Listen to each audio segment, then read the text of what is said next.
ছেলেটা না একদমই অন্যরকম। মানে ওর মন মানসিকতা আমাকে মুগ্ধ করে দিচ্ছে। এই যুগে এমন অমায়িক ছেলে, পরোপকারী ছেলে পাওয়াটা আসলে কিন্তু খুব মুশকিল, জানিস। ও আমাদের এলাকার তো কেউ না, তাই না?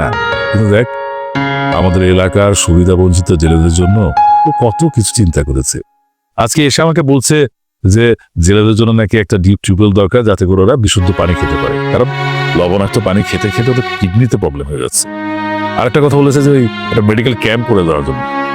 কি দুর্দান্ত চিন্তা ভাবনা, তাই না ছেলেটা? তা তুমি কি করবা? হ্যাঁ, আমি দেখি না আমার পক্ষ থেকে যতটুকু সম্ভব করবো ওর জন্য। আসলে ছেলেটা অনেক ভালো, অনেক মায়া। তা নাহলে এই যুগে এমন ছেলে পাওয়া যায় যে কিনা পরের দুঃখের কথা চিন্তা করে। আচ্ছা শোনো না, ছেলেটা তো একটা ক্যাম্প করতে চাইছে, তুমি ওকে একটা কমিউনিটি ক্লিনিক করে দাও, তাহলে ও আমাদের মেয়েকে বিয়ে করে ফেলবে। কোত্থেকে কোথায় চলে গেলে, কোথায় কমিউনিটি ক্লিনিক, কোথায় ডিপ টিউবওয়েল, কোথায় মেয়েকে বিয়ে করবে? আচ্ছা, এটা কোনো কথা বললা তুমি? বলো তো, এই ছেলের তুমি একটা পছন্দ অপছন্দের ব্যাপার আছে, ওর মা আছে, তারও তো একটা পছন্দ অপছন্দের ব্যাপার আছে। তাছাড়া আমাদের মেয়ে কখনো জিজ্ঞেস করেছো ওই ছেলেটাকে পছন্দ করে কি করে না? ঠিক আছে, আমার ভুল হয়ে গেছে। না, একদম পুরোপুরি ভুল বলনি। ছেলেটাকে কিন্তু আমারও খুব পছন্দ।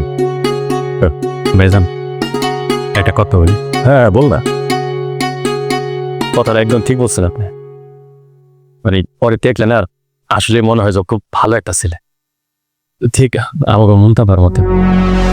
ভাইজান, আপনার খেয়াল আছে মুন্তাবাও কিন্তু আমাকে গ্রামে একটা কমিউনিটি ক্লিনিক করার কথা কইছিল। শুধু কমিউনিটি ক্লিনিক না, সে বলছিল গ্রামে একটা হাসপাতালও দিবে। ভাবি, খেয়াল করছো ওনাটার নাচ, চোখ, মুখ সব কিন্তু মুন্তাবার মতো।